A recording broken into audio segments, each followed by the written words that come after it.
Arsenal versus Man United. Manchester United actually looked like a better team. They looked like they were higher in the table than Arsenal. What were Arsenal playing at?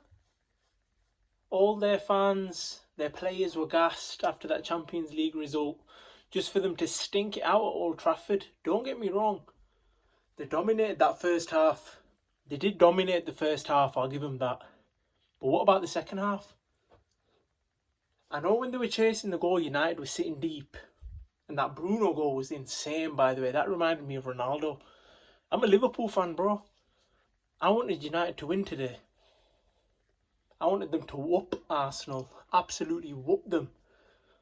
And to be honest, I'd take a draw because we're still 15 points clear at the top of the league. And to bottle that, you've got to be shameless. In fact, shameful. Don't be bottling that league, Liverpool, no way. But that Bruno goal, they're talking about how far away the wall was.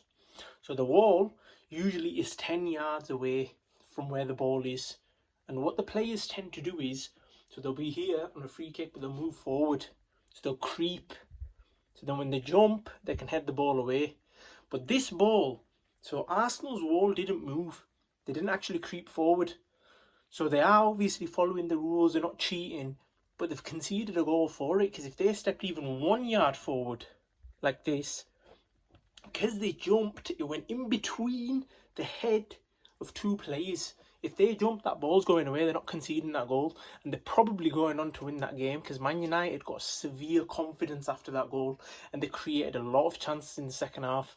I don't know how Raya kept them in it.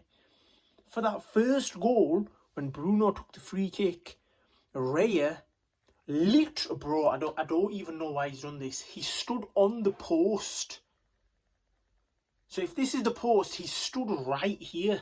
The whole of the goal is open. He thought the wall had it covered, but he didn't. Bruno put it over. Then he's scrambling like an egg.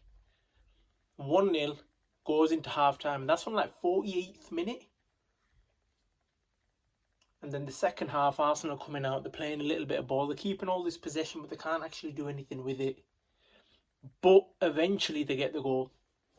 Declan Rice gets the goal. Good finish, sweet finish. But he's shushing. Why are you shushing, bro? Why are you shushing on Man United? They're 14th. Why?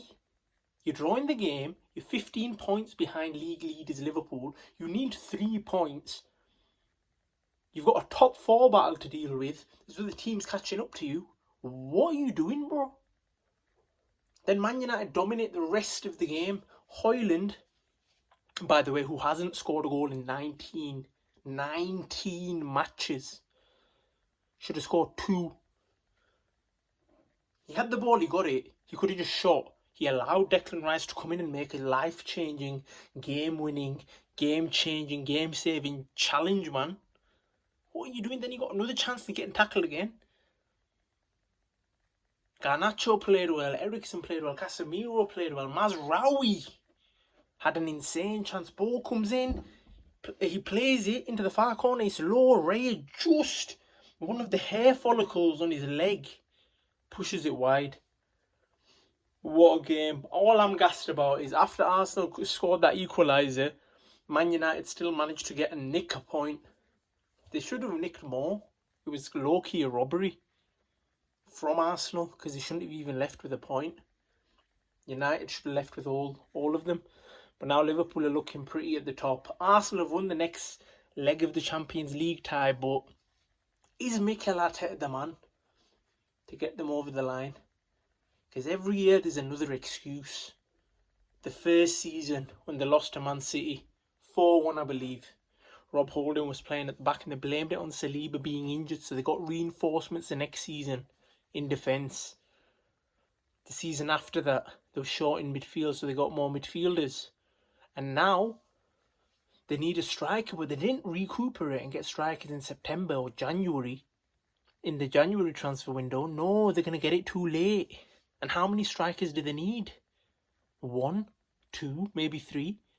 But then they're going to have other problems and other teams are improving. Do you think Man City are going to come back like they did this season? Or do you think they're going to spend about 500 mil, pay FIFA, pay UEFA, pay all of them, to not give them charges. They're going to come back beasts. Liverpool are going to come back better. They ain't even made a signing apart from Chiesa, and he stinked the place out. United will come back stronger. They don't have Champions League. People are not looking at United. This Amorim, yeah, he's tried to play his style with these players. It doesn't work. So he's playing a low block until he can get out the dead wood and bring his own signings in. They're all calling him a fraud. He ain't a fraud. He just can't get the results he wants. He might as well experiment. You're not going to get relegated. He might as well experiment, see what you can do, see if his tactics work. But you guys won't even let him do that because you won't turn up to the games. Understandable, because you don't want to see your team get battered every week. But I don't know, man. You got to give him, let him try. Xerxes, he can control the ball and stuff, but he's a midfielder, man. He ain't no striker. Bruno's your biggest threat. And then you need attackers. Garnacho's good, but he can't finish. That guy, whenever he gets in front of goal line, I'm adamant he won't finish, he won't score. That guy should be told, if you shoot, you're not getting paid this week. That's what Amorim should tell us. You should grip him, tell him, yo, if you shoot that ball, ever, even if you're one-on-one, I want you to turn back and pass it. Because if you shoot, your wage is getting deducted. You're getting fined 200 grand. Take his wage. Because when he shoots, he never scores. Ever.